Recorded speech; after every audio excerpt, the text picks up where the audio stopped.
35 години сме под опсада. 35 години живееме во робство, а робовладетели ни се тие од партиите. И вие упорно навивате за нив. Проблемот у Македонија е тоа што и го доведоа народот во ситуација да се соочува со секојдневни лични трагедии. У Македонија народот секојдневно се соочува со безпарица, со глад, со некаков проблем со државата, со некаков проблем на улица, или струја нема, или леп нема, или на детето нема пари да му купи чоколадо, или нема тетрадка да му дае, или не дај Боже некој е болен, нема доктори, не може врски да фати. Народот во кај нас е во состојба на континуирана лична трагедија. И кога е во континуирана лична трагедија, тој човек, тој народ се занимава само со своите лични трагедии. И овие трагедии кои што се општи, нема емпатија кон нив, затоа што нема негова трагедија. Секој ден во Германија, во Франција, во Португалија, не знам каде, кај што се протестира масовно, тие луѓе живеат во благосостојба. И секогаш кога нешто ќе се закани на нивната благосостојба, тие го сваќаат тоа како трагедија,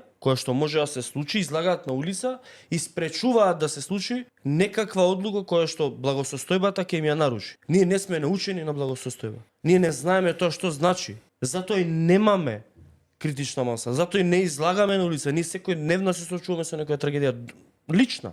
И не држат во една постојана состојба на трагедија. Во една постојана состојба да не видиме што значи благосостојба. Пошто еднаш ако видиме што е благосостојба, после ќе бараме цело време. Куќата паднала само од себе. Не е само од себе. Нема одговорност. Затоа и не ќеме Европска унија. Европска унија значи отчетност и одговорност. Затоа не ќеат. Никој. И се наоѓаат глупи причини. Замислени, имагинарни причини. Ке не ја земал некој државата. Они ја земаа државата. Они ја земаа политички кланови, лемиња, кои што доаѓаат на власт и ја киднапираат, ја земаат државата. И овој народ живее во робство, не е свесен. Под опсада сме. 35 години сме под опсада. 35 години живееме во робство, а робовладетели ни се тие од партиите. И вие упорно навивате за нив.